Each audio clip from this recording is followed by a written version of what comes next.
Esta última ponencia está a cargo del Mr. Eduardo Barbosa. Ay, Alberto Barbosa Parra, disculpe.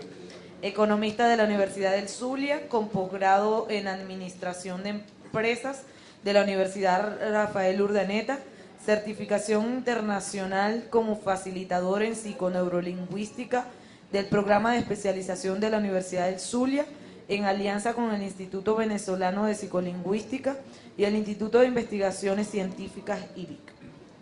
Actualmente cursando la maestría en Banca y Finanzas en la Universidad Rafael Urdaneta, consultor y especialista en proyectos de diseño y rediseño de procesos de estructuras organizacionales para el aprovechamiento de la economía de escala, en planificación estratégica corporativa de negocios y planificación estratégica situacional, planificación estratégica de los recursos humanos basados en competencias, sistemas de memoria tecnológica para el resguardo del capital intelectual, evaluación del desempeño y desarrollo de modelos de madurez organizacional a través de la calificación de los procesos y de la certificación de la experiencia del talento humano. Líder nacional de aseguramiento de la calidad y certificación y gerente corporativo del Sistema Integrado de Gestión en la Petroquímica de Venezuela, Sociedad Anónima. Presidente del Fondo para el Desarrollo Económico y Social del Estado Zulia, actualmente vicepresidente del Centro de Desarrollo Integral AC, también gerente general de la empresa Polietilenos Maracaibos, Compañía Anónima, Ensaques Plásticos, Compañía Anónima y Fabiplas, Compañía Anónima. El amigo Alberto, su ponencia será el triángulo empresarial, garantía del éxito en la industria y en los negocios energéticos.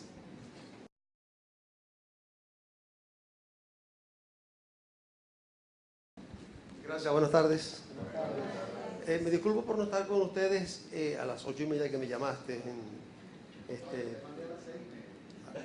A las 6:30 recibí el mensaje, pero resulta que no, estaba como dicen los viejitos de antes, que no pegue los ojos toda la noche.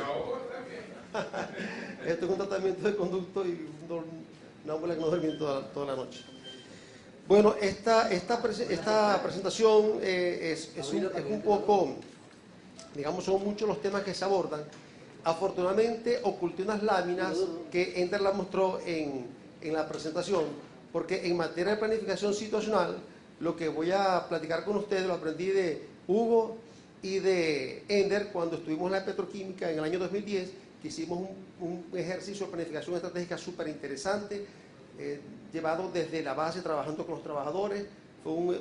Fue quizás inédito y súper fructífero ese proyecto de planificación estratégica. Entonces, como no tengo la persona que me dé el dedo, yo le voy a dar, ¿no? ¿Ah? ¿Se le fue?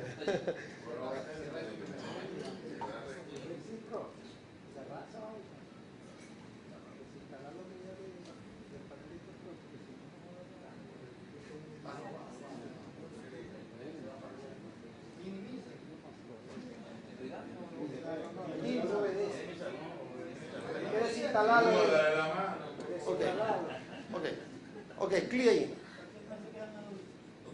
Bien, el triángulo del éxito, clic, es un triángulo donde se ascriben todos los problemas organizacionales, ¿no? Empezando por la direccionalidad, la gobernabilidad, la capacidad de los procesos y el liderazgo transformador. Hablando de direccionalidad, entonces nos remontamos al tema de la planificación estratégica situacional que contrasta con la planificación estratégica que nos enseñaron en la universidad y las que nos enseñaron en el IESA, que es lo que se conoce como la normativa o la corporativa. La situacional involucra otros elementos un poco más dinámico y más versátil, pero sin embargo el modelo que les voy a presentar no es el que tiene Carlos Matos en su libro, es bastante tropicalizado en función de mi experiencia en la praxis, ¿no?, con respecto a eso. Bien, entonces la direccionalidad, el peor situación, la anterior, la peor situación que se puede presentar es cuando la empresa no tiene ninguna direccionalidad, no tiene una visión. y por supuesto no está compartida. Cada quien tiene, anda del tubo al tambo, es la completa anarquía. Ahora, ¿para qué nos sirve el tema de la direccionalidad, ¿no? Y yo tengo una definición de planificación estratégica como aquel proceso mediante el cual uno vence las leyes del destino. Es decir, cuando uno no planifica, el destino le tiene un lugar reservado que no es el ambiente más idóneo y más acogedor. Es decir, cuando uno no se preocupa, o mejor dicho, no se ocupa del futuro, sino que vive el presente a todo dar, es sumamente peligroso. Hay que visualizar cuáles son las tendencias, porque si uno no hace nada, el destino le tiene el peor de los escenarios a uno. Entonces uno planifica estratégicamente a nivel personal y a nivel de organización, justamente para vencer las fuerzas del destino y lograr la mayor suma de felicidad y prosperidad posible en ese futuro, en esa visión que uno está idealizando. Luego conseguimos que hay empresas que tienen una visión, pero la gente no la comparte. Cada departamento, cada gerencia, cada proceso tiene su propia visión, tiene su propio modo de ver las cosas, y este es un escenario sumamente entrópico. Otro escenario es sumamente paradójico. Hay una visión establecida, comunicada, difundida por la alta gerencia, pero todo el personal está aliado a una visión que ellos tienen. Esto es un perfecto sabotaje, ¿no? Es la situación más nefasta que uno puede conseguir en una organización. Otro escenario, un poquito más, es donde la gente comienza a tratar de ajustarse con el tema de la visión, para luego llegar a una situación ideal, que es cuando tenemos la visión compartida. Entonces, esto es importante cuando las organizaciones deben tener una visión y un camino para lograr esa visión. Un método para lograrlo, como les comenté, es esta metodología, que tenemos 4 momentos: el momento explicativo, el normativo, el estratégico y el operativo. En el momento explicativo tenemos los principios corporativos que definen la personalidad de la empresa. Las empresas, a través de los valores y su cultura, tienen una personalidad definida. Ninguna empresa se parece a otra. Ningunos valores son mejores que otros, son valores. Pero el tema es que eso define la personalidad. Cuando uno va a hacer un ejercicio de planificación estratégica, tiene que saber quién soy yo, quién es mi empresa, cuáles son las características de personalidad. En este momento hacemos el análisis situacional, que fue el cuadrito que Andrés presentó, donde aparecen los dos críticos y aparecen las causas raíces y causas madres y madres de madres y raíces de raíces de los problemas que aquejan a una organización. Con esta etapa respondemos la pregunta: ¿quiénes somos y dónde estamos parados? Porque para saber hacia dónde quiero ir, tengo que saber en qué hueco estoy metido, dónde estoy parado, cuáles son las características de mi situación, para luego trazar el camino desde donde estoy hacia donde quiero ir, o hacia donde puedo llegar. El otro momento es el momento normativo, donde establecemos la visión, que es el donde queremos estar, y aquí establecemos los objetivos estratégicos, que son unos hijos o derivados o subordinados a esa gran visión. La visión debe parametrizarse, a diferencia de muchos autores que dicen que no, que la visión es que seremos la empresa de mayor éxito, de mayor rentabilidad, de mayor prosperidad, y que vamos a abarcar el 80 o 90% del mercado. ¿Pero cuándo? Voy a rebajar, voy a rebajar 10 kilos para ponerme en mi peso artístico, ¿no? Que son 78 kilos. Ajá, pero ¿cuándo? En diciembre de 2014, diciembre de 2015, diciembre de 2016. Las visiones deben parametrizarse. Ser la empresa, me describo para tal fecha. Y luego establezco el plan de acción con indicadores y todo lo demás para ir superando esa cuesta que es esa gran estrategia, que son esos gran planes de acción. Alguien dice: entonces una visión parametrizada se parece mucho a una meta. Bueno, sí, está bien, la meta organizacional, no importa. Pero yo recuerdo que cuando estuve en la Polar asesorándolos hace unos años, en el 2000, ellos tenían una visión que me impactó. Decía: seremos en el año 2015 la empresa y se dispara aquella fotografía donde la Polar se veía 5 años después, en el 2005. Tenía el sistema SAP R3, que fue una empresa precursora junto con la Petroquímica de Venezuela y PDVSA también, de montar el sistema SAP R3, y ellos idearon un sistema de indicadores que tomaban información de la base transaccional del sistema y reflejaban unos valores que les iban diciendo si iban o no en pro de esa visión o de ese gran objetivo planteado. Llegó el año 2005, no sé, porque yo no estaba en la prueba en ese momento, y ellos se plantearon, ¿somos lo que dijimos que íbamos a hacer en el 2000 o no somos? ¿No? Entonces eso es importante, ¿no? Bueno, y se plantea pues la visión hacia el 2010, 2015, así. Pero hay muchos que dicen que yo propongo que sean de 3 a 5 años la visión. Bueno, aquí con este momento respondemos la pregunta hacia dónde queremos ir. El momento estratégico rápidamente, donde tenemos que definir las estrategias y las tácticas, ¿no? Que es el camino, ¿no? Que es el camino interrumpido, que luego viene, que eso responde a la pregunta, adelante, ¿cómo vamos a llegar a esa visión, a esos objetivos estratégicos? Y por último tenemos el momento operativo, donde ya se concretan los planes de acción, recursos, manos de obra, fecha de inicio, fin, y establecimiento de indicadores para ir monitoreando y cuál es el nivel de desempeño y logros, ¿no? Entonces, esta es la planificación estratégica situacional maracucha, ¿no? que no es la... Hugo, ¿te das cuenta? Me imagino pues todo lo que... Planificación estratégica corporativa. Bueno, entonces el tema es que con la planificación estratégica, la que nos enseñaron en la universidad, nos hablan de que los problemas son estructurados, pero también hay problemas cuasi estructurados. Un problema cuasi estructurado, 2 más 2 no son 4. Entonces, cuando nosotros nos enseñaron en la calidad total, en la reingeniería y en todas esas herramientas que estudiamos para lograr la máxima productividad de las empresas, nos enseñaron herramientas para atacar problemas estructurados. Entonces, con herramientas estructuradas no se puede atacar un problema cuasi estructurado. Por ejemplo, en el vértice de la pirámide organizacional, los problemas en lo político social son generalmente cuasi estructurados, sociales, ¿no? Por ejemplo, yo vengo de trabajar en una empresa donde realmente el dueño de la empresa, que fue quien me pidió que le transformara la empresa, pues tenía una esposa que decía amarlo, pero era su peor enemigo, ¿no? Estaba echando, yo fui para allá a lograr la normalización, la institucionalización y lograr de sus empresas unas empresas corporativas, pero la familia no lo permitió. Porque son problemas cuasi. ¿Cómo él metió con la mujer si él es un hombre apasionado con una mujer que la adora? ¿Cómo le digo que esa mujer no lo quiere? Es algo complicado.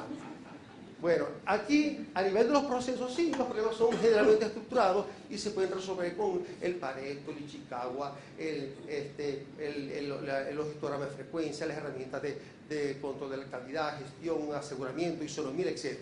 Y en la base, con los trabajadores, mamma mía, aquí los problemas son también cuasi estructurados, 2 más 2 no son 4. Entonces, la planificación estratégica, esta que les acabo de comentar, está diseñada para resolver problemas estructurados y los más difíciles, los cuasi estructurados. Acto seguido nos vamos a hablarles sobre el problema de los que son, Ender, vamos a rápido, porque ya Ender lo mencionó, que los problemas que tenemos en las empresas son apenas la punta del iceberg, son síntomas, consecuencias. Hay que buscar las causas raíces. Por ejemplo, en las causas más cercanas y más fáciles de resolver están los flujos. Luego hay causas que son un poquito más complicadas, que se conocen como acumulaciones, y otras causas mucho más complicadas y más difíciles de resolver, que se conocen como reglas.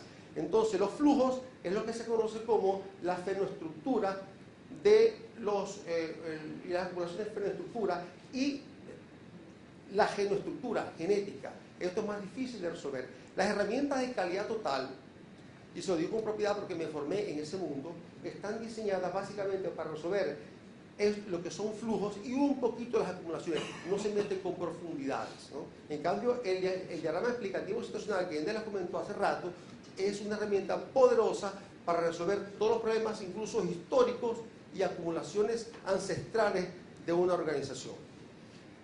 Entonces, un símil, la navegación es una actividad compleja que abarca básicamente 4 aspectos. El primero es fijar el puerto destino, esa es la visión. El segundo problema es elegir la ruta más conveniente, digamos que es la estrategia. El tercero, estimar el rumbo, la velocidad y la posición que sería el plan de acción, y por último vigilar el avance de la nave, que es el monitoreo a través de indicadores. O sea que hay una relación bastante parecida al negocio marítimo, al de planificación estratégica situacional. Siguiente, la gobernabilidad. Siguiente, en la gobernabilidad estamos hablando de que lo que se conoce como gobierno corporativo, es decir, existen manuales de ética, manuales de normas políticas y reglas claras en el negocio para que se pueda gobernar el negocio. Yo tengo un control sobre la materia prima. Por ejemplo, vengo del mundo de los plásticos, ¿no?, que es la petroquímica de tercera generación. Yo me formé 21 años en la petroquímica de primera y segunda generación, el tablazo, pero ahora estoy trabajando en el sector transformador, y realmente allí no tenemos gobernabilidad sobre la materia prima, porque la materia prima, que es el polietileno, o estas resinas termoplásticas, son oro, valen tanto como vale la gasolina, porque nosotros la vendemos aquí, o la petroquímica nos los vende a 6 bolívares, bueno, ya nos está vendiendo 30 bolívares, que aumentaron un 500%, pero es nada, y nosotros lo transformamos y vendemos las bolsas plásticas en 350 bolívares el kilo. O sea que todo lo que se le gana a la petroquímica lo ganamos nosotros en el sector transformador. Ahora, ¿cuánto vale un kilo de polietileno? 6 bolívares contra $2 internacionalmente. Entonces, el polietileno consigue su asidero en el norte de Santander. Y eso es lo que tú comentabas, el tema del contrabando de extracción, que hace inviable una economía, y por eso estamos como estamos. Entonces nosotros no tenemos gobernabilidad sobre el tema de la materia prima, porque hay unos cuantos vivos militares que se la están llevando, pues, y eso hay que decirlo abiertamente y ahí arrimpelado. Entonces, el otro tema es el de la capacidad de los procesos. Una empresa debe tener una visión y un plan para lograr esa visión, ese sueño, que se supone lo va a ser el mejor escenario para la mayor suma de prosperidad. Debe tener gobernabilidad sobre la gente, sobre la materia prima, sobre la tecnología y sobre la junta directiva, gobierno corporativo. Ahora, el otro tema son los procesos de la empresa. Los procesos tienen que ser productivos, tiene que haber rentabilidad, porque de nada sirve tener una excelente visión y un estupendo plan y los procesos son mediocres, no logran absolutamente nada. Entonces vamos a ver que existen 4 estadios, lo que es ineficacia y eficiencia. Por ejemplo, vamos a definir la eficacia como la capacidad que tiene un proceso de lograr un resultado planificado. O sea, el proceso mío de producción es capaz de producir al año 100.000 toneladas de bolsas plásticas y las cumple. Entonces podemos decir que ese proceso es eficaz. Ahora, ¿es eficiente? Bueno, vamos a ver si esas 100 toneladas de bolsas plásticas las cumple al menor costo posible, haciendo un uso racional de los recursos, de la mano de obra, de los insumos, de la electricidad, etc. Entonces, la diferencia entre eficacia y eficiencia es que la eficacia es la capacidad para lograr las metas planteadas o el presupuesto establecido, y la eficiencia, lograrlo al menor costo posible. Esa es la gran diferencia. Ahora, eficacia más eficiencia es igual a productividad.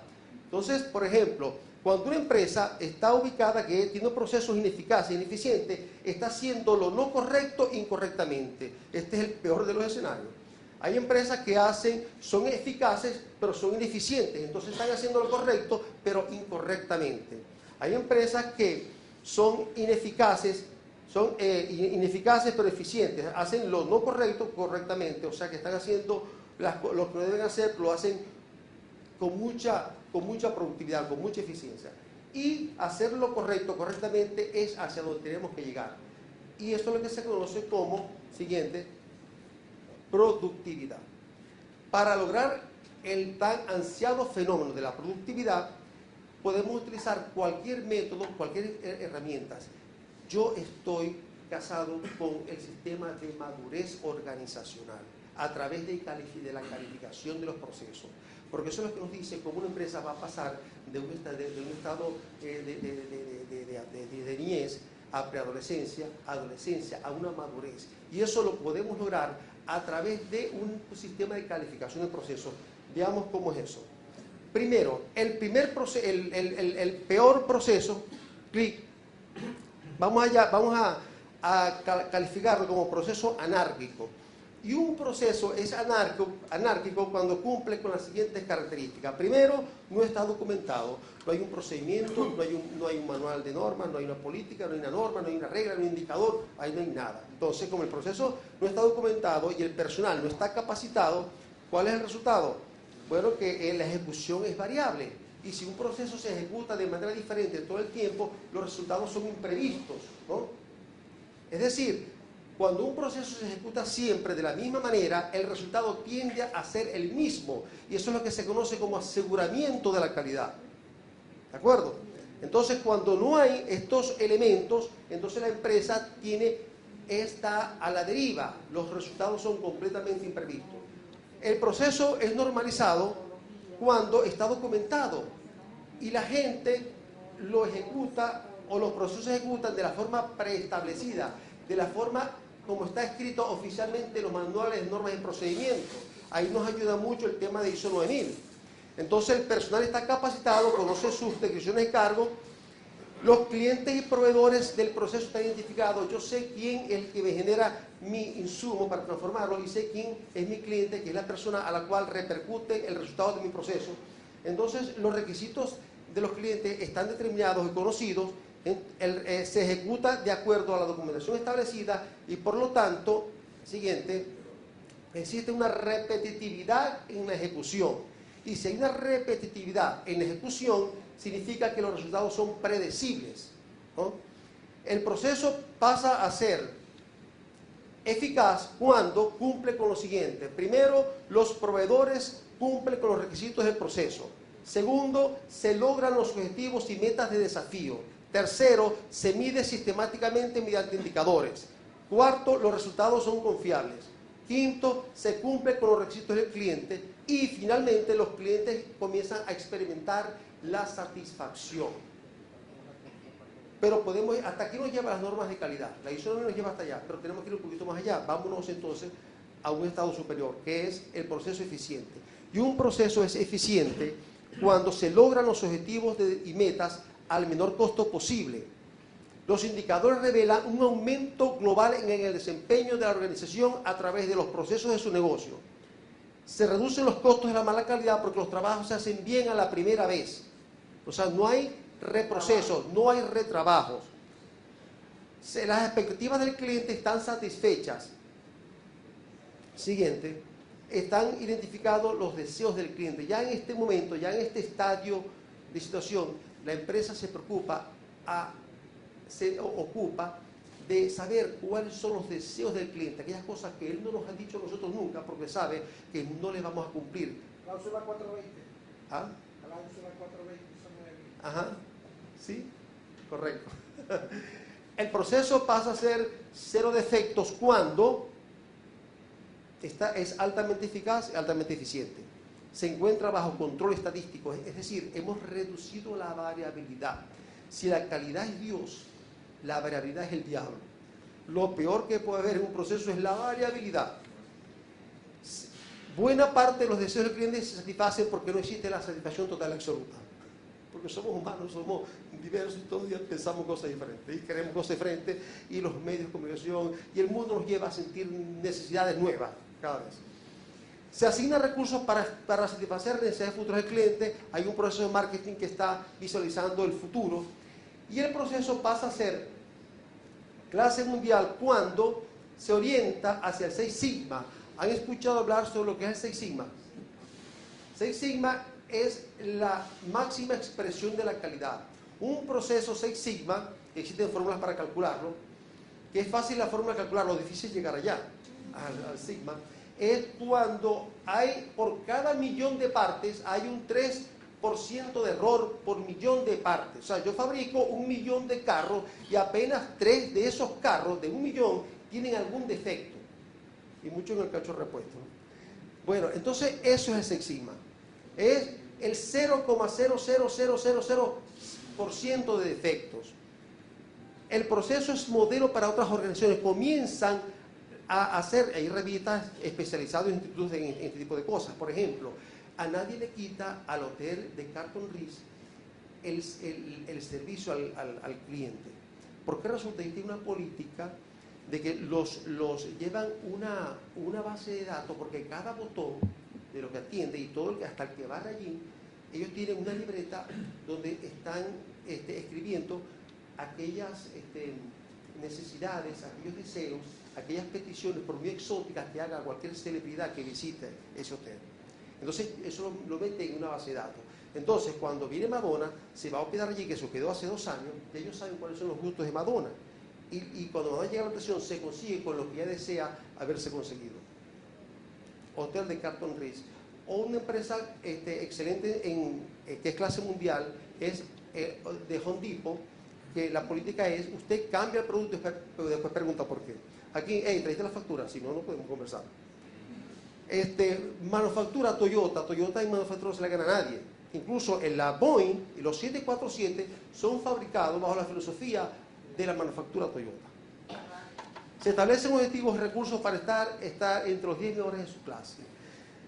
Cuando yo hablo de estas cosas me emociono y recuerdo una anécdota que le pasó a Carl Albrecht, un hombre experto en el tema de servicio al cliente, donde él dice que estaba una vez reunido en la Mercedes-Benz con, estaba el gerente de manufactura, el gerente de mercadeo de esa filial, estaba la empresa publicitaria que estaba ayudándoles a enlazar la campaña para un nuevo vehículo, un nuevo producto que estaban sacando del mercado, estaba el gerente de ventas, el de mercado, estaban todos. Entonces, luego, después de pasar un día deliberando de cómo sería el eslogan publicitario, finalmente quedó así. Usted, al manejar, así va a estar en todas las vallas, en la televisión, en todas partes, ¿no? Usted, al manejar su Mercedes-Benz 480, ¿no? Le garantizamos que a 60 millas por hora solamente escuchará el sonido de su reloj. Y hubo un silencio. Y en ese momento el gerente de diseño golpeó la mesa y dijo, tenemos que hacer algo con este maldito reloj. Eso es pasión por la excelencia. Siguiente. Gaby, dame un poquito de agua. Se acabó. Bueno, ahora, no podemos tener direccionalidad, no podemos tener gobernabilidad y no podemos tener excelencia en los procesos sin un líder transformador, líder que transforme en realidades. Entonces vamos a hablar del modelo que yo propongo de liderazgo, que son de 10 características que un líder debe tener. Pero antes quiero hacer alusión al modelo. Ay, gracias, muy amable.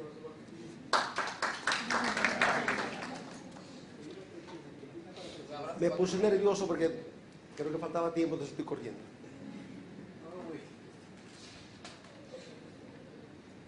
Un beso. Bien, entonces, fíjense por ejemplo lo que dice Covey, palabras de Covey, Stephen Covey, ¿no? Ese personaje llegó a mí por influencia de Ender Carrizo. Covey habla de que la persona completa, en el trabajo completa, hay 4 tipos de inteligencia: la mental, el cuerpo, el corazón y el espíritu. Dice que la mente necesita el uso de la creatividad, el cuerpo la retribución correcta, dinero para satisfacerse, el corazón un buen trato y el espíritu pues las oportunidades de atender necesidades y trascenderse y traicionar los principios, ¿no? Entonces él plantea, siguiente, que el cuerpo, cuando uno dice, mira, fulano es inteligente, o se hace la prueba de coeficiente intelectual, esa famosa alemana que no recuerdo cómo se llama por allá, lo que están midiendo es la inteligencia mental. Pero uno tiene 4 inteligencias: el cuerpo, el espíritu y la mente, ¿no? Entonces, por ejemplo, el corazón es la inteligencia emocional, ¿no? Que ahora también se habla por ahí hace como 20 años. Entonces, así es. Coleman. Entonces el cuerpo necesita, ¿qué necesita el cuerpo? Necesita entonces vivir, necesita salario justo, planes de sociales en la empresa. La inteligencia es física, el atributo es la disciplina y la voz del cuerpo es satisfacer sus necesidades, ¿no? La mente tiene una necesidad de aprender, la inteligencia es mental, el atributo es la visión y la voz es el talento. El corazón tiene la necesidad de amar, la inteligencia es emocional, el atributo es la pasión y la voz es el hacer con ardor. El espíritu, dejar un legado, es su necesidad.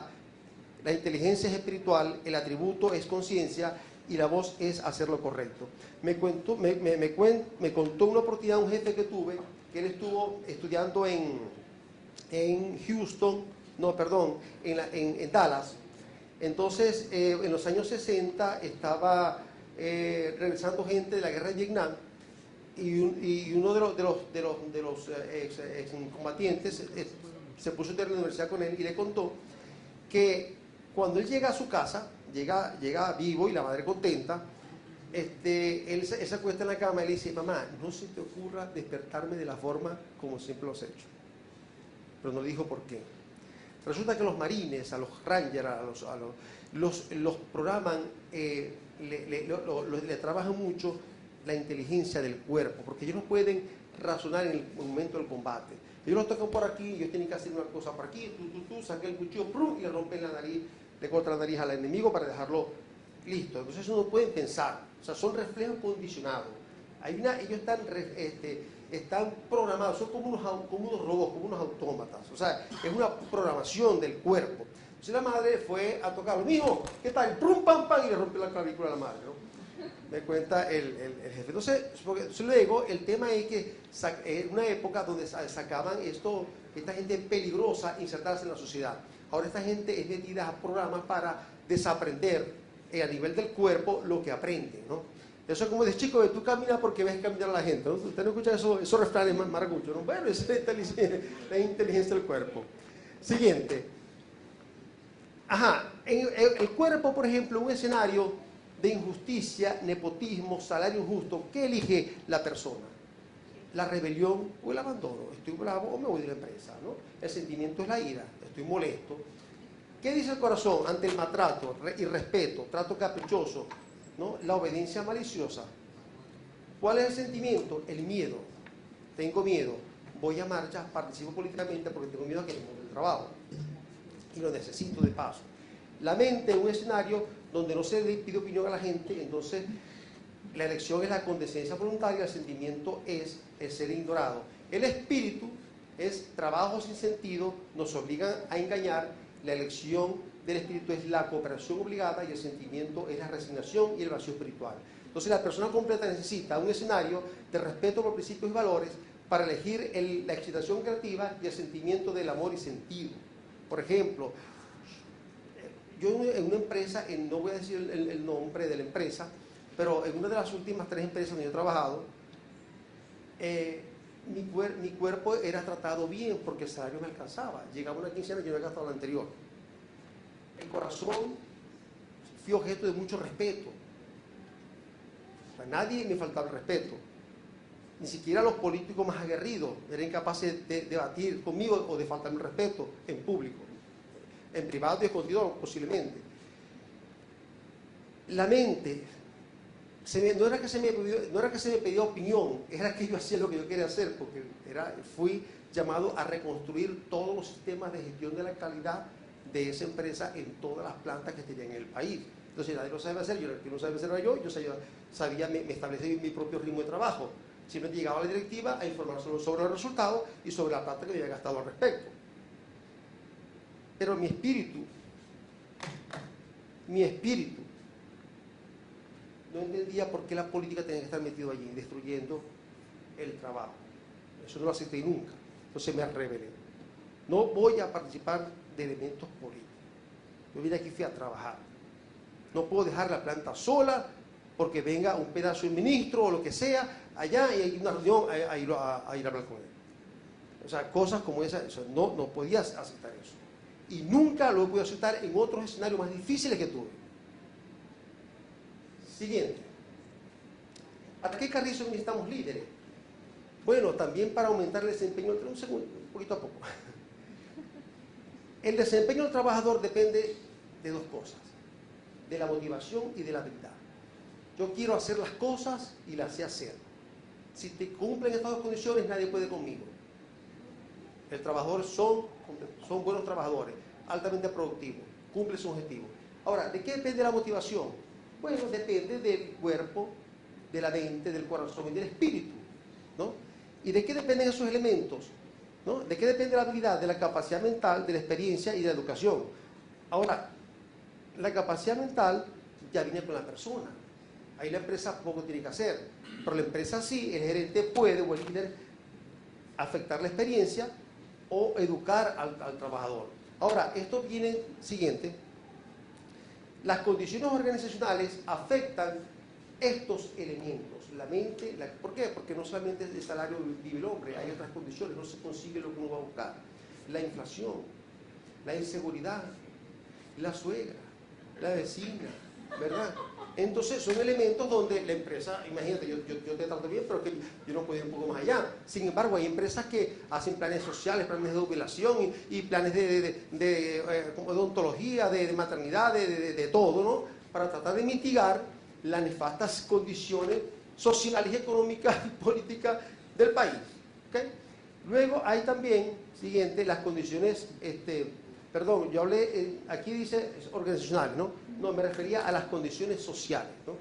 Las organizacionales, esto lo puede afectar, pero esto difícilmente, o sea, los elementos de estos cuatro inteligencias que tienen que ver con esto, es difícil trabajar, pero lo que tiene que ver con la organización sí lo puedo acometer. Y las condiciones biológicas afectan la capacidad mental, no puedo hacer nada, ¿no? El que es bruto, y como era que decía el ministro de Inteligencia, Alberto Machado, todos somos inteligentes, lo que pasa es que hay muchos que son brutos, ¿no? Perdón, eso lo dice ya Cayito Aponte en la parodia. Así es. Bueno, entonces vamos a ver cuáles son las 10 características que debe contener un líder. Un líder debe saber gerenciar, debe tener la capacidad para visualizar el futuro, administrar emociones, ser honesto, ético, saber escuchar, saber pedir y delegar, saber reconocer y sancionar, tener autodeterminación y saber amar. Ahora, este modelo de liderazgo, tomé 10 líderes mundiales que tienen por lo menos una de esas características, les resalta. Y sobre eso voy a comentarles sobre estos líderes. Yo recuerdo que este esquema lo compartí con el sindicato de la Polar, el esquema de las cuatro inteligencias, y dice el presidente del sindicato, mira, la verdad que en los pliegos de la próxima discusión vamos a tomar en cuenta esos cuatro elementos, porque esa es la persona integral, ¿no? Se fue con esa idea. Y resulta que otros se molestaron porque yo había colocado allí unas imágenes de unos líderes que no eran afectos a la persona. Entonces entonces unos protestaron y le dice el presidente del sindicato, sí, pero recuerda que el profesor colocó allí líderes de acá, de allá y del otro lado. O sea, una forma ecléctica, ¿no? Te ofendiste por esta imagen, pero también te puso esta otra. Adelante. Por ejemplo, arranco que yo no creo en líderes que no saben de gerencia. Son piquitos de oros, encantadores de serpiente y gente altamente peligrosa. Un líder tiene que saber de gerencia, tiene que saber gerenciar, tiene que saber planificar, organizar, controlar actividades. Tratar un gerente acá, dentro de mí, que no me metan cobas mis segundos, ¿no? Y mi equipo de trabajo, y que sepa controlar una organización, llevándola a los esquemas previstos por la misma. Entonces, una segunda característica es tener la facultad de visualizar el futuro, mostrar el camino e inducir a seguirlo. Nadie mejor que Bolívar como esa visión de futuro. Bolívar desafortunadamente estaba rodeado de puros enanos, de gente que no estaba a su altura. Cuenta Morillo en una carta que le pasó cuando conoció a Bolívar al rey Fernando VII. Bueno, al fin conocí al tan famoso Bolívar, ¿no? Se bajó del caballo y a tantos metros de distancia me di cuenta de que tenía una estirpe de española, que era un español rajado, ¿no? Yo no entiendo. Yo tomé esta foto de Bolívar porque yo creo en esta foto, pues, porque yo te digo que se hizo, pero muchos se ofenden por esta foto. Hey, me parece como soy chavista, porque la foto, voy a tomar las otras donde el cuello no es natural. Entonces, y me dio risa porque decía, no, Bolívar tiene los rasgos del indio araucano. No, porque el indio araucano es el español de rabo sapo, que tenía menos sangre negra, africana y árabe que nosotros. Vamos a estar claros con eso. ¿Ah? Así. Entonces, bueno, Bolívar es un hombre espectacular. Bolívar, yo creo en una conspiración. Bolívar fue asesinado, fue envenenado.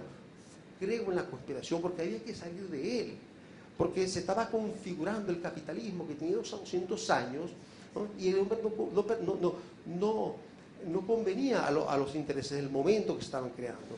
Cuando Bolívar va a la campaña del sur, ¿qué es lo que se trae un vencedor? La riqueza, los contratos, el oro y las mujeres más bonitas. ¿Y qué fue lo que se trajo Bolívar? Que vino todo andrajoso. La bandera que Pizarro había instalado en el Perú hacía 300 años. Ese fue el único trofeo que se trajo, ¿no? Hay una carta donde Bolívar le escribe al vagabundo del Francisco de Paula Santander, donde dice: Francisco de Paula Santander. Pero puedo... 40 dale. Como no tengo... Dice: Francisco de Paula Santander, vicepresidente de la República de Colombia. Porque ese sueño duró 10 años. Bolívar no fue un fracasado. El triunfo. El sueño de Colombia duró poco tiempo, pero se concretó. Después de haber leído su carta, donde usted me invita a mí a participar en el negocio de la empresa francesa que va a construir el istmo de Panamá, ¿no? El canal de Panamá, he llegado a la conclusión de que yo, por mis responsabilidades administrativas, no puedo participar. Y le recomiendo que usted tampoco se meta en eso, sin vergüenza. ¿Ah? El otro con los negocios y el otro que hay que sacar el panteón a Páez, aquí la Cosiata, apoderándose de las mejores tierras de Venezuela. Entonces, ese eran los segundos de él. ¿Ah? Entonces, no convenía, había que eliminar a ese hombre. Cuando Bolívar dijo: los Estados Unidos parecen destinados por la providencia para plagar de miseria a América Latina, eso no fue que lo soñó, es que el embajador de Washington estaba con Paula en el atentado de él y lo deportó. En vez de matarlo aquí, lo deportó. Y entonces resulta que Francisco de Paula estaba condenado a fusilar, pero como Bolívar tiene una gran debilidad sexual, entonces se estaba raspando una prima de él. Entonces vino la prima, usted no lo sabía. Entonces vino la prima, ¿ah? Entonces la prima, Simón, por aquellas noches tan apasionadas, por favor, el primo mío, no lo vayas a matar. Y Bolívar cometió el carazo error de su vida de no arrancarle la cabeza a Santander, y lo que hizo fue que lo deportó. Para 2 años después, venir aquí, ir a su tumba y reírse de los huesos de Bolívar, ¿no? Bueno, entonces, Bolívar tiene esa debilidad, tiene incontinencia sexual. Yo les decía: ¿por qué este hombre tan estupendo? ¿Por qué muchos de los traicionaron, los generales? ¿Por qué les hacía el amor a las esposas? Porque el hombre tenía mucho atractivo, a pesar de que no era tan alto y tan buen mozo, ¿no? Imagínense que se pareciera a Brad Pitt. Entonces, con la inteligencia. Entonces, esa era la cuestión de Bolívar. Bolívar era un hombre mágico. Bolívar estaba en la quinta de allá al pie de Bogotá, al pie del cerro Montserrat. Entonces estaba, él ve que están todos sus decanes y los generales están hablando sobre la guerra, ¿no? Bueno, me falta la oreja, eso la perdí, me falta un brazo, yo tengo una cicatriz, a mí me metieron por acá un tiro, a mí, ¿verdad? Entonces viene él y se quita la camisa y se queda así y no tenía ni una marca. En todas las batallas que Bolívar tuvo, no tenía una marca, no le hicieron ni un rasguño, era mortal con la espada, liquidaba en la primera estocada. ¿Y de cuántas guerras tuvo Bolívar? 850. Todas fueron para libertad, ninguna para oprimir. Por eso ninguno de los estadistas héroes como Napoleón, al cual admiro, que aquí habla de Napoleón, se compara con nuestro gran libertador. Ni era Alejandro Magno. Todas las guerras eran para el pueblo.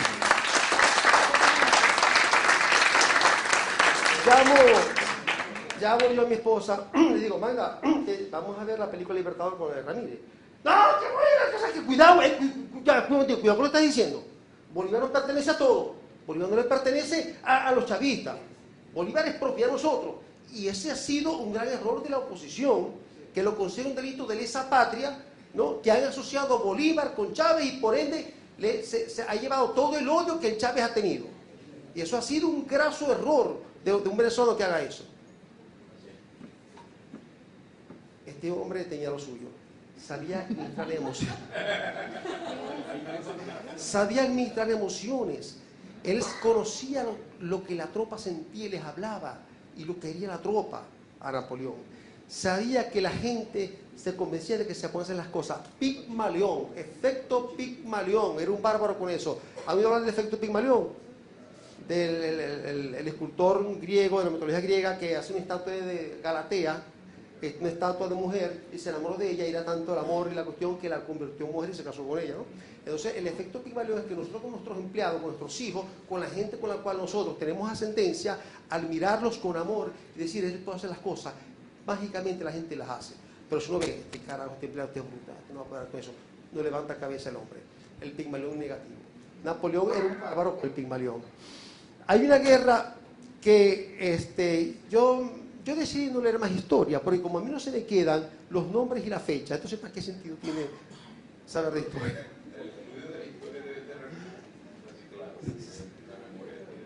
Así es. Napoleón está... Así es. Napoleón está varado que perdió una batalla y está varado y le manda a buscar refuerzo. En el momento en que él dice, si llegan los enemigos, a como estoy, nos van a volver papilla. Así que tienen que llegar primero los míos, pues. Entonces escucha el tropel de los caballos, entonces, ¿serán los enemigos o serán los míos? Y así como rápido el ojo y ve que son los amigos de él. Entonces el ejército de él, el batallón que van a buscar. Entonces cuando llega con los brazos abiertos para recibirlos, vienen los generales y dicen, ¡alto! ¡Apunten! Los tipos le iban a dar un golpe de estado y lo iban a dejar liquidado allí. Napoleón se cuadró, ¿no? Se le cuadró y miró a los que lo estaban apuntando y le dijo, disparen. Y los tipos se voltearon, plum, y mataron a sus generales. Ese era el gran poder de convencimiento y la ascendencia que Napoleón tenía sobre la gente, que no podían poner en ese sentido. Ser honesto, predicar con el ejemplo. Este señor, el Che Guevara, un hombre interesante en su vida, murió de 39 años, siendo médico, se metió con profundidades filosóficas, económicas y escribía como Gabriel García Márquez. Una vez le ofrecieron escribir libros, pero él dijo que él lo hacía por hobby y tenía buena pluma. Resulta que está en la reconstrucción de Cuba y está como ministro, era 3 veces ministro, era jefe de la milicia, era presidente del Banco Nacional de Cuba y era ministro de Industria. Como ministro de Industria estaba entonces recogiendo escombros y trabajando con un obrero. En el momento de la paga viene el obrero y se está quejando. Entonces viene y le dice, ¿de qué se queja usted? Bueno, mi comandante, lo que pasa es que lo que me está pagando no me alcanza. ¿Y por qué no le alcanza? Porque yo tengo una mujer y 3 hijos. Y le dice el Che, pero yo tengo una mujer y 3 hijos, me alcanza. Pero, comandante, ¿será que su sobre no es igual al mío? Ajá, déjeme ver. Y ve que los sobres eran diferentes. Entonces viene el Che, va para recursos humanos, a nómina, supongo, y le dice, mira, ¿por qué ustedes le están dando a los obreros un sobre diferente al mío? Ministro, lo que pasa es que no hay para todo el mundo. Bueno, ¿no le puede dar a ellos uno como el mío? No. Bueno, entonces a mí en lo sucesivo me van a dar como el de los obreros, ¿no? Entonces este era un hombre que predicaba con el ejemplo. Cuando Fidel Castro estaba por la radio diciéndole en las últimas postrimerías de la revolución, quemen las haciendas, quemen Cuba, no importa, lo vamos a reconstruir todo. Entonces sacó una lista que se la pasaba el Che. Ajá, vayan a la hacienda de Florento de Tarila, vayan a quemar y le van a sacar. Y a la hacienda de Perecejo, y a la hacienda de Futanejo, y a la hacienda yo sé que Castro. La hacienda de ellos. El Che dijo, no, tenés que comenzar a quemar la tuya. Así es. Entonces la honestidad es importante en un líder. El otro característica es la ética. Hacer las cosas correctas con la calidad esperada. Einstein decía, la calidad está en los detalles. Dios está en los detalles.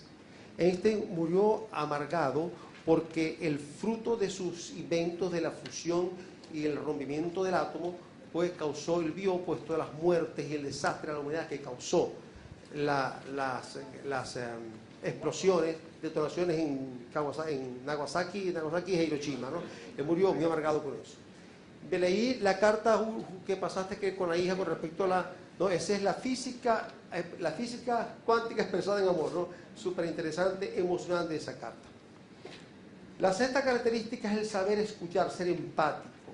Ustedes se imaginan Mandela, un hombre que fue encarcelado durante 27 años, que no vio una mujer en todo ese tiempo, y la mujer de él tuvo que buscar cómo resolverse, ¿no? Cuando él sale, y sale viejo, pasó los mejores años en prisión, injustamente para él, justamente para quienes lo apresaron. Ustedes se imaginan si ese hombre sale con el odio.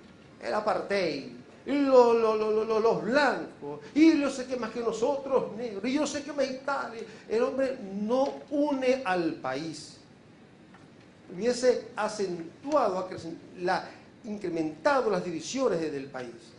Dice incluso uno de los servicios secretos de él eran los catires altos que custodiaban al anterior presidente de derecha de Sudáfrica, ¿no?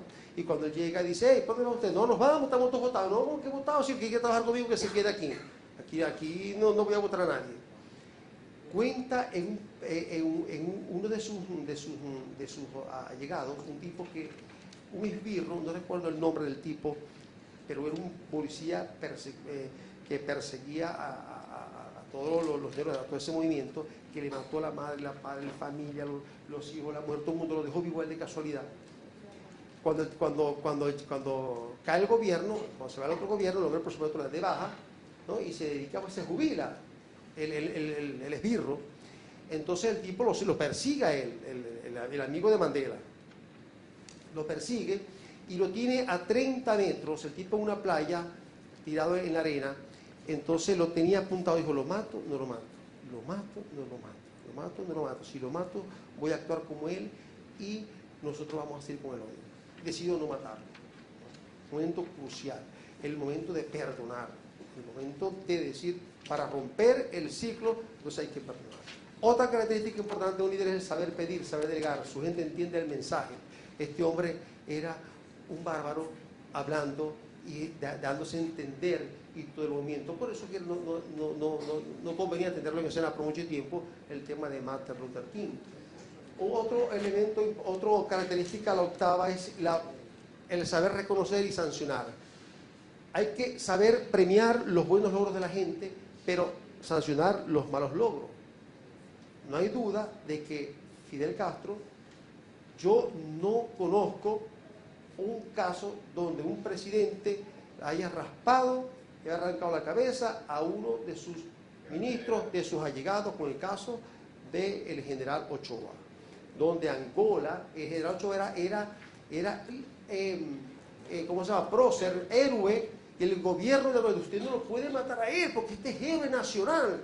El tipo, no, porque Cuba no puede prestarse en el negocio del narcotráfico. Eso no lo podemos tolerar aquí. Ese hombre tiene que pagar por lo que hizo. ¿Ah? Así es. Y Juanita Castro, que dijo, bueno, hermano mío, bueno, todos los burdeles aquí van a ser míos, todos los casinos y todo eso, y se fue con una tabla en la cabeza. Yo entiendo por qué pocos estudiosos de liderazgo no hablan mucho sobre John Kennedy. John Kennedy tenía una autodeterminación, que él se creía que era presidente de los Estados Unidos. Y resulta que el presidente de los Estados Unidos es un secretario de toda la oligarquía económico-financiera y transnacional, que lo que tiene es que decir lo que ellos quieren que diga y hacer lo que ellos quieren que haga. Entonces este hombre no era manipulable.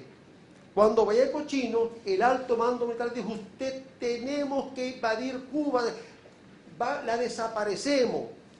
No, ¿por qué? Porque ellos técnicamente van a disparar uno de tantos misiles soviéticos. Uno les va a dar tiempo de disparar. Y si cae en Nueva York, ¿qué va a pasar con nosotros? Y si cae en Miami, ¿qué va a pasar con nosotros? No, entonces se opuso a la invasión de Cuba. Se opuso a la guerra de Vietnam.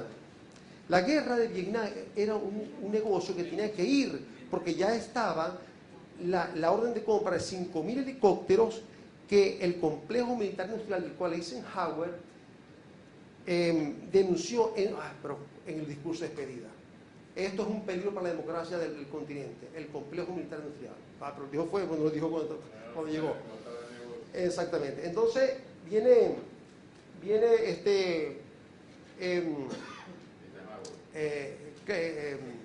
Kennedy. Entonces él dijo, si yo no fui a Cuba, que está tan cerca, ¿por qué me interesa Vietnam?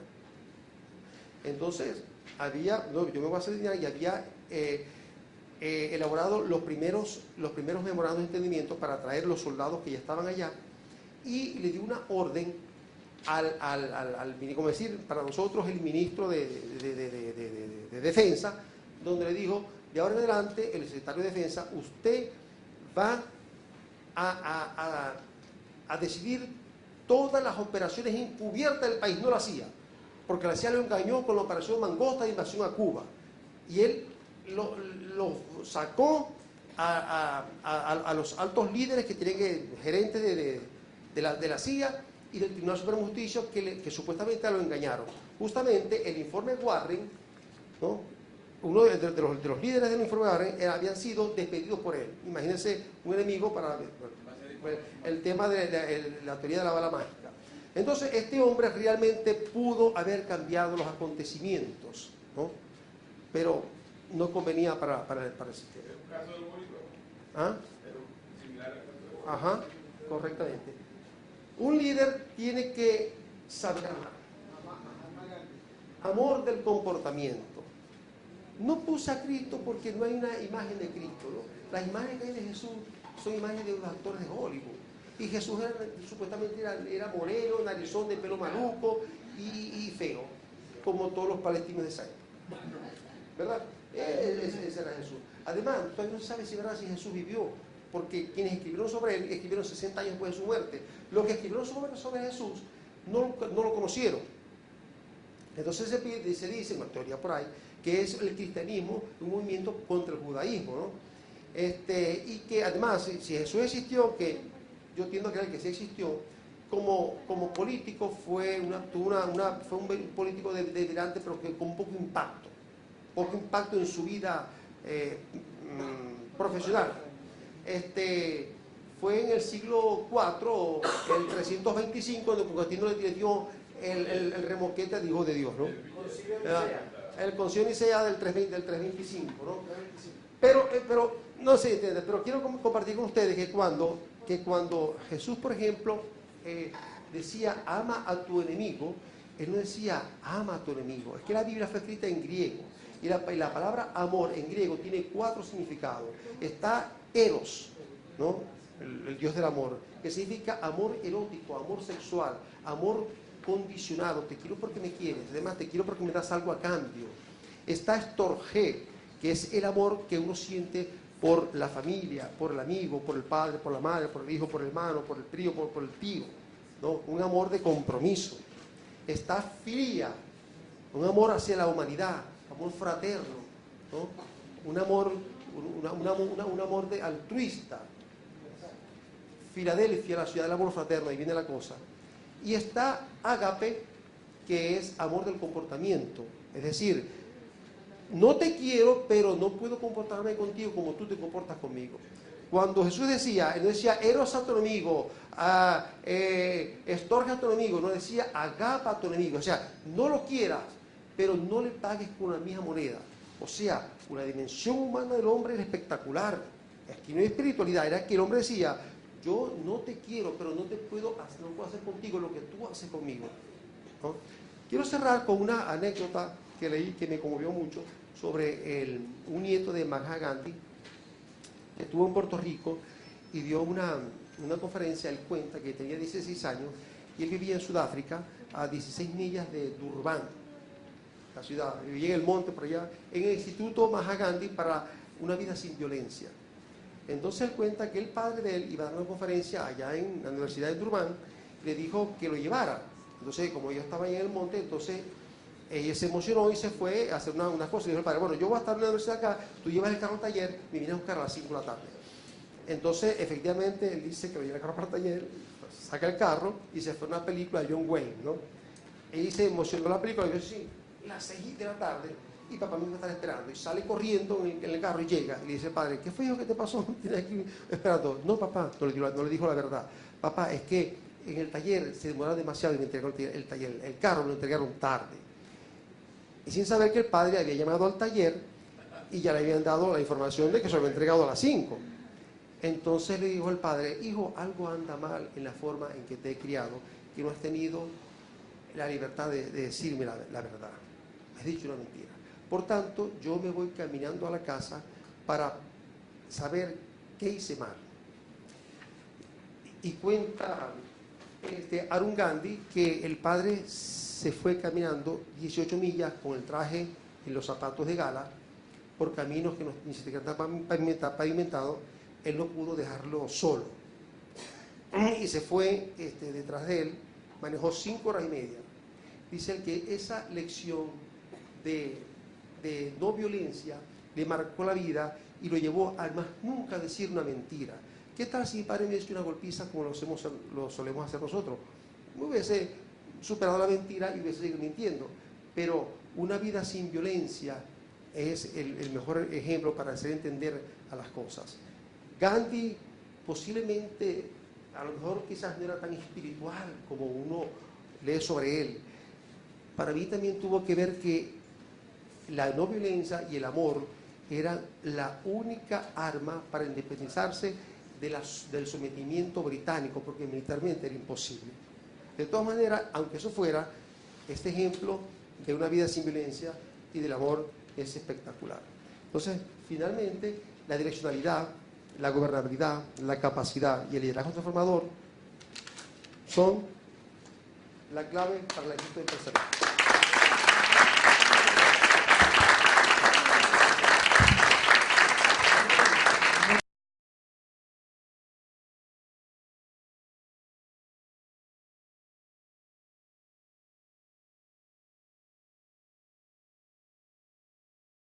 Durante toda la conferencia tenía en mi mente lo que ha sido toda mi vida de tantos años, y es una trabajadora por la organización comunitaria.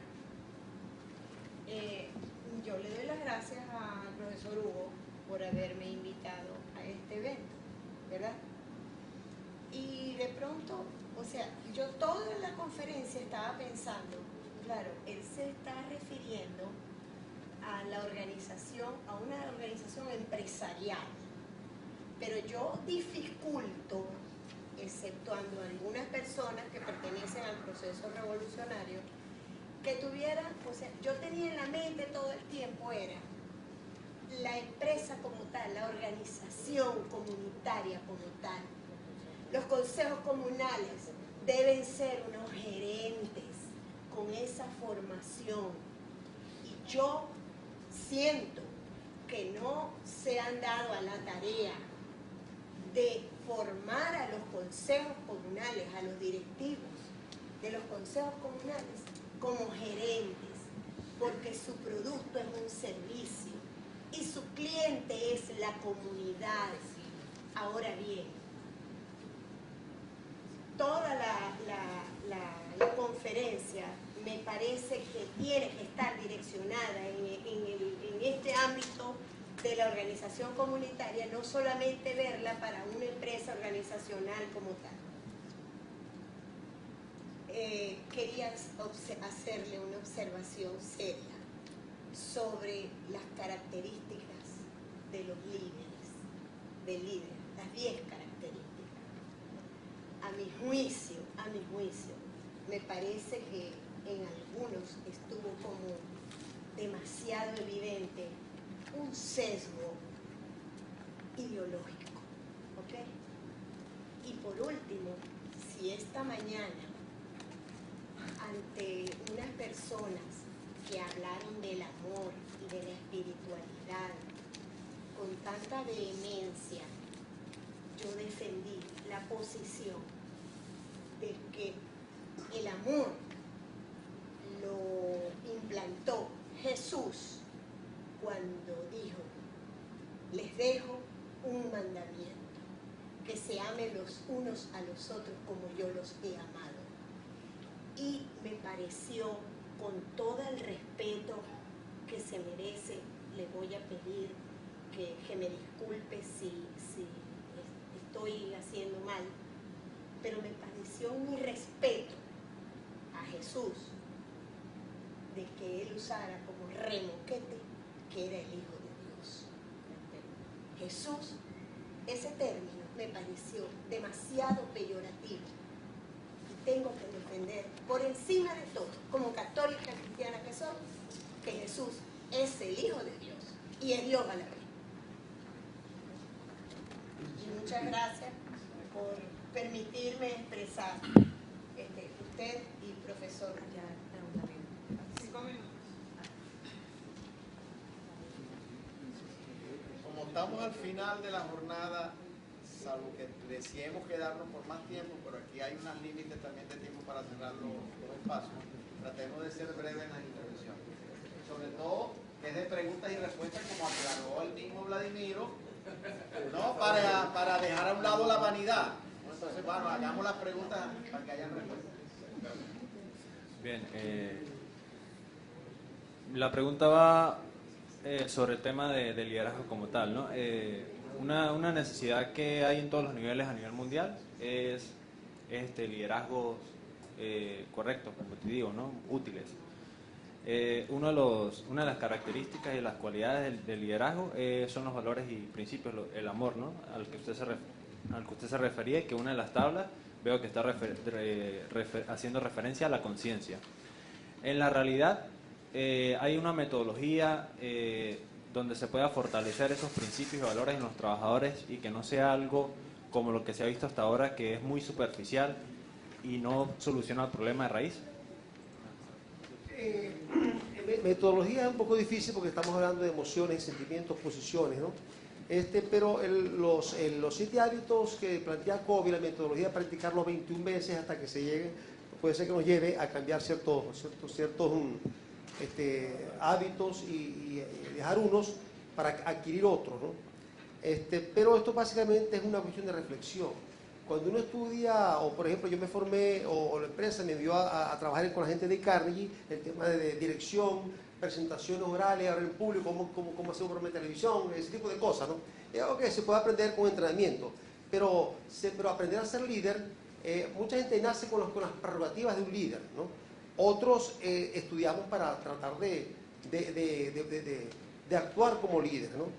Pero una escuela de formación de líderes no conozco, si no por allá me dicen para meterme, ¿no? Pero eso tiene que ser un tema con mucha reflexión.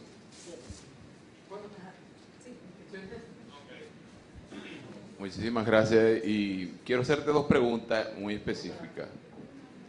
Bueno, una tiene que ver con que este seminario es un seminario de proporcionalidad, es decir, aquí no es un seminario ni de la oposición ni del gobierno, es un seminario de proporcionalidad para que todos de verdad nos convirtamos en venezolanos, no los de allá ni los de acá. Esa es la primera pregunta, que es una reflexión. Pero la pregunta en sí, relacionada al triángulo y a las empresas, no vi en ese triángulo un punto que tiene que ver mucho con el éxito de la empresa, que es la imagen. En todo el triángulo siempre se hablaba de la imagen hacia adentro de la empresa, no de la imagen de que producía la empresa de afuera hacia adentro. Es decir, cómo veían la gente, a pesar de que fuera exitosa la empresa, a veces tienen una imagen horrible en los consumidores. En el primer cuadrante en el momento explicativo de la planificación estratégica, cuando hablamos allí del análisis FODA, ahí se toma en cuenta las oportunidades y amenazas que están afuera. O sea, una oportunidad es algo bueno que está afuera, que yo puedo aprovechar, y una amenaza es algo malo que está afuera, que yo tengo que mitigar, ¿no? Entonces, por ejemplo, si tengo una amenaza que es una opinión negativa, nefasta, o que es una imagen, estoy dando una imagen que no es, o a lo mejor la imagen que es, y tengo que cambiarla, tengo que hacer, pues llevar eso y hacer acciones estratégicas para cambiar eso, ¿no? Para convertir, para aprovechar las oportunidades con mis fortalezas y mitigar las amenazas con mis fortalezas, ¿no? Entonces allí lo que tú dices que es importante el tema de la imagen y la relación de la empresa con el entorno es tratada en el diagnóstico situacional de la empresa. Dos últimas preguntas.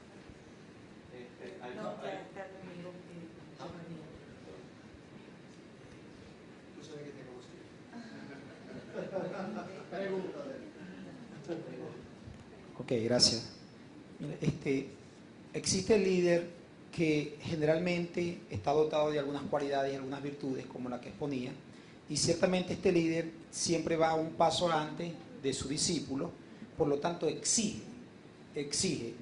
¿Qué hacer con aquellos a los cuales le exige que de pronto no es que te falta de capacidad, sino que de pronto no tenga las herramientas o de pronto no tiene el equipo que le debe a él responder, para él responder a este líder que le está exigiendo, y comienza de pronto a inventar, o de pronto a improvisar, o de pronto a suponer, o de pronto a darle una respuesta al líder porque debe darle una respuesta? Entonces, ¿cómo hacer este líder, o cómo saber el líder que no debe exigirle más de lo que debe demandarle a aquellos que están a su alrededor? Buscar la voz interna a la gente, hacer que la gente consiga su propia voz interna, ¿no? Búsquelo en COVID con el tema de la voz interna. Yo tuve un jefe, el penúltimo jefe que tuve en la petroquímica, en el año 2002, era un hombre sumamente brillante, pero maquiavélico. Él no se rodeaba de gente tan brillante como él, sino de gente que simplemente ejecutaba las órdenes que él daba, pero es que tiene tanta capacidad para lo macro, para lo holístico y para los detalles, pues le daba. Como yo no tengo esa capacidad, para bruto yo me rodeo de gente brillante, de gente inteligente que me soporte.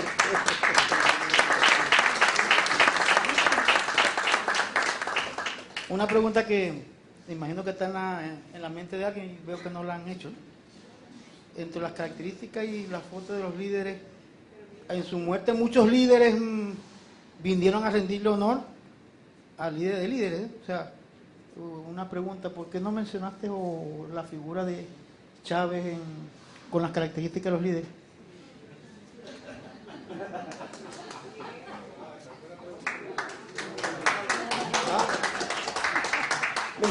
Me hizo recordar al chavista de la Polar. ¿Por qué me hizo Chávez? Se ofendió porque puso a Bill Gates. Entonces le dijo el jefe de él, el presidente, sí, pero fíjate que el hombre fue ecléctico, buscó a busca a este, ¿no? En ese momento cuando la presentación, yo no sé si Chávez había muerto, ¿no? Pero de todas maneras, Chávez es un personaje que tuvo una influencia y que la inmortalidad le está por venir de ahora en adelante, ¿no? Fíjense que Bolívar tuvo 60 años que los amigos de Bolívar no lo negaban. Si Pedro negó a Cristo 3 veces, a Bolívar lo negaron 60 años y los amigos de él lo decían calladito porque había un antibolivarianismo. Entonces Bolívar casi después de 60 años fue que Bolívar es Bolívar, hay que reconocer que Bolívar es Bolívar. Y el otro, ¿no? Va a llegar el momento en que la historia va a juzgar a Chávez. Exactamente, y todo ese tipo de cosas. Y entonces quizá en ese momento puse ya a los consumados que son más históricos, ¿no? Fue por eso. No hubo, fíjense que lo ecléctico, ¿no? El Che, uno de mis por que yo he estudiado mucho al Che. Y hacer esta presentación con la imagen del Che en el Polar, en el Nacional, que me invitaron ya al Nacional a hacerla, y yo no la voy a quitar, porque esto es una cuestión ecléctica. Y Fidel, pero está Gandhi. Aquí es para todos, chicos.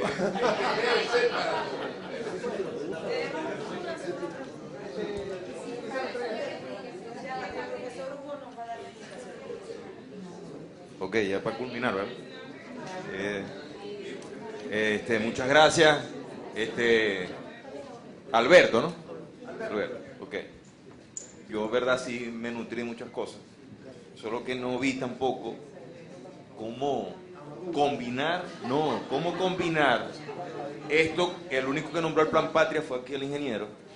Cómo combinar esto de la ley orgánica, ¿verdad? del sistema económico comunal. Cómo formar estos líderes, cómo planificar, y por qué solamente, al parecer, saben planificar los que tienen estudios de niveles superiores, cuarto nivel en adelante, y por qué no se nos enseña, porque esto no se democratiza, se socializa, ¿verdad? Y empezamos a aprender. Yo me llevo mucha información. Y lo del final, no solo en la Biblia establece, eso es correcto, quienes empezaron a escribir lo de Jesús, históricamente en Roma existen escritos que son muy cercanos al año cero que nosotros conocemos y lo reconocen. O sea, estoy hablando del Jesús hombre que nació y murió. Ya cada quien crea lo que corresponde, pero efectivamente es un hombre histórico y sí existió. O sea, de eso no hay duda. Solamente lo que quería decir. Gracias. Un segundito. Bueno, ¿sabes qué? Cuando yo te comenté que la teoría de que no existió, yo no la creo mucho, porque en las bitácoras hay unos autores, los autores del libro El complejo mesiánico y el enigma sagrado, que hablan de la historia de Jesús, pero desde el punto de vista, porque la Biblia, tanto el Viejo y el Nuevo Testamento no tiene validez histórica, no fue una metodología, ¿no? Es una cuestión, información parcial de los judíos, la cuestión. Pero esto puede ofender a mucha gente, ¿no? Pero es mejor lo dejo hasta aquí. Bueno, ellos han estudiado, digamos, las bitácoras, vamos a decir, las resoluciones, las gacetas oficiales de Roma, de la época, y evidentemente un tipo que lo crucificaron, que fue el hombre que estiló, ¿no? Por eso yo no creo en la teoría de que no existió. Yo creo que sí existió porque hay esos registros que estos autores, yo tengo el libro del complejo, el legado mesiánico, tengo ese libro, entonces él ahí habla de que evidentemente, y Jesús no lo vendieron, no era pobre, ¿no? Jesús formaba parte de una rancia aristocracia, de un linaje de la casa de David, ¿no? Son reyes destronados, cuyos pueblos han sido sometidos, ¿no? Entonces la gente, ellos se van, pero la gente los sigue conservando. Hoy murió, pero no, para ahí viene el hijo de él. Y murió, para ahí viene el del hijo. Pasan 400 años y el hijo de otro dijo, ese es el rey para nosotros. Y lo otro es que la teoría del juego social, que es lo que se basa, esta planificación estratégica, que no es la corporativa, que no es la que yo dije, no es la que nos enseña en la universidad, ni la que nos enseña en el IESA, es justamente basada de eso sabe más Hugo y Eder que yo, es basada para justamente atender la dinámica social, comunitaria y de la base de la gente. Por eso que habla de problemas cuasi estructurados y ese tipo de cosas, y de operaciones que hay una cantidad de cosas que es hecha por un socialista que es Carlos Matos, que fue ministro de Allende en esa época, ¿no? O sea que sí da respuesta a esa parte, ese asunto. Y muchas teorías, por ejemplo, vamos a implantar ISO 9000 en un consejo comunal, se puede implantar. Claro. Lo que tengo en la imaginación, aquí nos dicen, producto no conforme. Ajá, ¿qué es un producto no conforme en un consejo comunal? Es tal cosa. Ah, bueno, esto es un producto no conforme para nosotros. Calibración, ¿qué es calibración? Y lo aplicamos, es toda imaginación. Señor Enrique, la última pregunta. Ahora sí. También podemos aplicar las reglas de Deming, Conway, Juray y Crosby. Igualito allá mismo en el consejo comunal. Lo felicito por su exposición, una excelente tropicalización de lo que hemos venido atendiendo. Tenemos ya varios años discutiendo esto. Solamente el término productividad, es decir, nosotros siempre hemos planteado desde el punto de vista social, desde el punto de vista económico, la productividad es mayor explotación del trabajo por mayor rendimiento por hora. O sea, si la gente va a hacer, o bajo los costos o aumento la explotación laboral. Entonces debiéramos por lo menos hacer un esfuerzo por cambiar ese término, es mi opinión, sobre ese término, porque la productividad se ve como un exceso de eficiencia y eficacia. Pareciera que la gente tiene que trabajar bien, o tiene que trabajar mejor, o tiene que ser explotada, que es lo que está en el juego. Entonces, la raíz del planteamiento siempre tiene que ver con bajar los costos o aumentar la productividad. Entonces, esa es la productividad que nos enseñan, que más o menos conocemos. Entonces, yo creo que hay que reflexionarla, hay que redimensionar esa propuesta. Chévere, gracias.